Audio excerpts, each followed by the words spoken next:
Hello everyone, I'm Brian. Today I'm reacting to Eastern Philosophy Lao Tzu.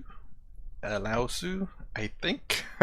I've seen that word before. I know it's a name, sorry. But I've may have heard it pronounced before, but I'm not sure. Anyway, this is requests. I do requests. If you have requests, please leave the title of the video, the channel, and the link. That way I can search for it and find it and add it. Because sometimes whenever you leave a link, YouTube may put it for held for review, and I don't check that column because it's spam full of a whole bunch of links and stuff, so I don't even bother. Plus, I also have to try to catch up with comments because there's so many, and I'm trying my best to get to them. And if I didn't say I added the video, give it about a week, and if I don't say I've added it, comment again about the videos that you want. Someone on the comments below has been freaking spamming it, but I appreciate it because sometimes I do miss it, and I want to make sure I add it. Anyways, let's go and get started.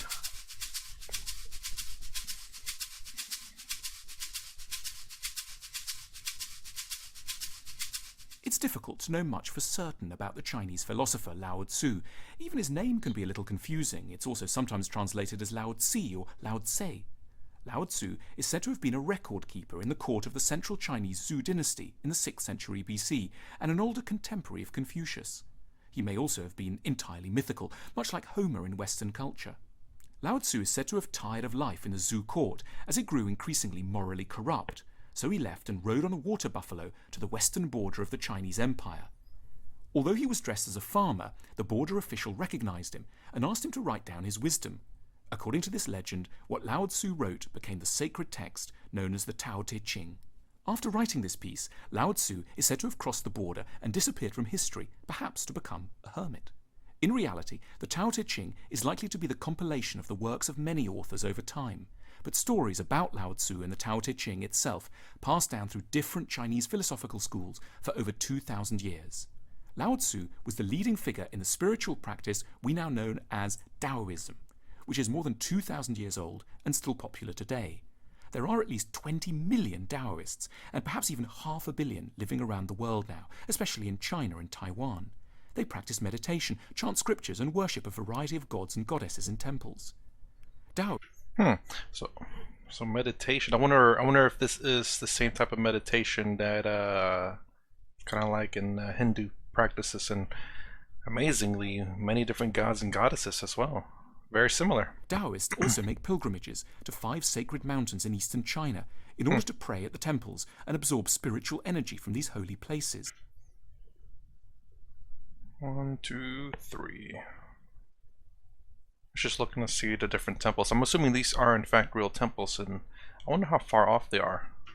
Which are believed to be governed by immortals. Taoism is deeply intertwined with other branches of thought like Confucianism and Buddhism.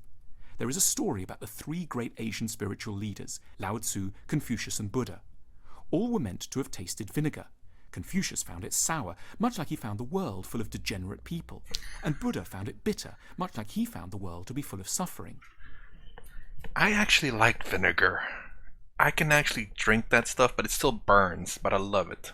My favorite thing to do is apple, salt, and vinegar. I dip the apple in the vinegar, put salt, and dip it a little bit and eat it. It tears up the stomach though. So vinegar tastes sour to me. Not bitter though. But Lao Tzu found the world sweet. This is telling because Lao Tzu's philosophy tends to look at the apparent discord in the world and see an underlying harmony guided by something called the Tao. Vinegar sweet? That is kind of weird. Although there is this pill that you can take, and anything that's like sour or salty, I think maybe sour only, will actually taste sweet. I wonder if he took that whatever that, I'm sure it is a fruit or some kind, and they kind of just ground into a powder.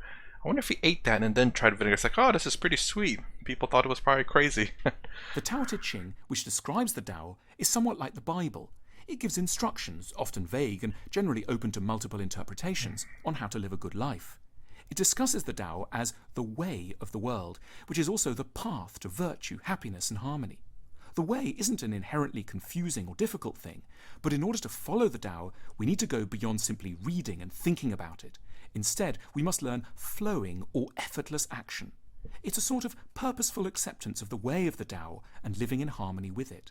This might seem lofty and bizarre, but most of Lao Tzu's suggestions are actually very simple. First, we ought to make more time for stillness.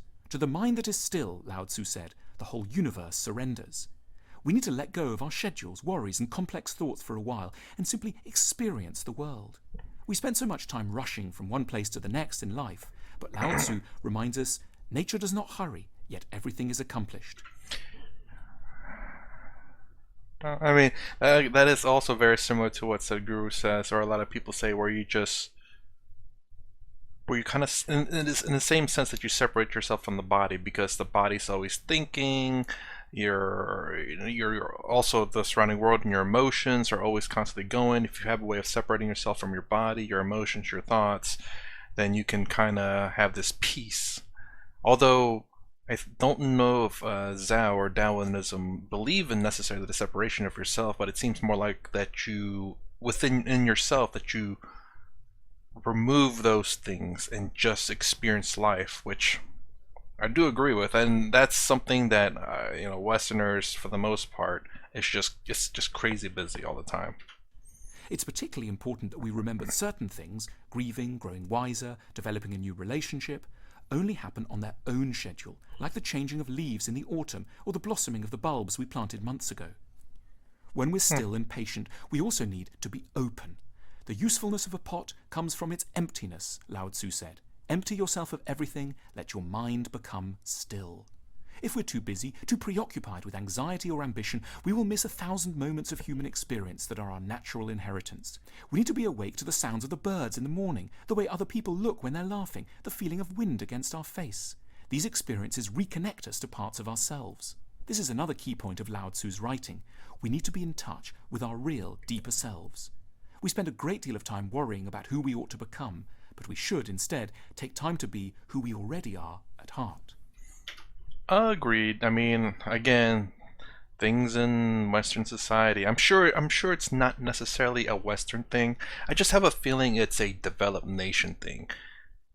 Because how do I say this? I've not experienced much of the world, but you look at westernized countries as well, that where we're so well. Just put it this way: a lot of people out there are very much seeking happiness from other people's, I was gonna say thumbs up down below, but like, whenever people do Instagram stuff and all that, and where it's like, oh, they're looking for likes or hearts or whatever it is they do on that and those social media stuff, and that's how they value themselves, based on likes down below, like. But yes, and I've said this before too, it's just I don't know if it's necessarily a Western thing. I just have a feeling it's when the country or a group of people, maybe even a city, regardless of the country itself, if it becomes so comfortable that they start losing the sight that how good they have it. So if a city has not had any kind of turmoil or incident of necessarily bad incidents, and it's so good, that becomes the norm, and then they start looking to other things to validate themselves instead of just enjoying the good life they have in a comfortable city. I've really went way off there, kinda, but it's still pretty valid though. It's just a sure fact that we tend to not appreciate life because we have it so comfortable, so easy. Now we look for other methods of validation. We might rediscover a generous impulse or a playful side we'd forgotten, or simply an old affection for long walks. Our ego is often in the way of our true self, which must be found by being receptive to the outside world rather than focusing on some critical, too ambitious internal image. Wait, receptive to the outside world? Hold on, let me go back a little bit. Our ego is often in the way of our true selves, which must be found by being receptive to... Which must be found by being receptive to the outside world, rather than focusing on some critical, too ambitious internal image. Receptive? Meaning that you kind of stop, in a sense, stop fighting the outside world and just accept it? Well, that's a bit different thinking than Hinduism. I know this. Oops. I know this is not Hinduism, but there are some similarities and some differences. Hmm. When I let go of who I am, Lao Tzu wrote, I become what I might be. Nature is particularly useful for helping us to find ourselves. Lao Tzu liked to compare different parts of nature to different virtues. He said, "The best people are like water, which benefits all things and does not compete with them. It stays in lowly places that others reject. That is why it's so similar to the Tao." Each part of nature can remind us of a quality we admire and should cultivate ourselves. The strength of the mountains, the resilience of trees, the cheerfulness of flowers. Of course, there are issues that must be addressed by action, and there are times for ambition. Yet Lao Tzu's work is important for Taoists and non-Taoists alike, especially in a modern world distracted by technology and focused on what seem to be constant, sudden and severe changes. His words serve as a reminder of the importance of stillness, openness, and discovering buried yet central parts of ourselves. So I did see some similarities to Hinduism and Taoism. I know they're very close, and I'm sure they had some interactions. And I don't know if he's read some how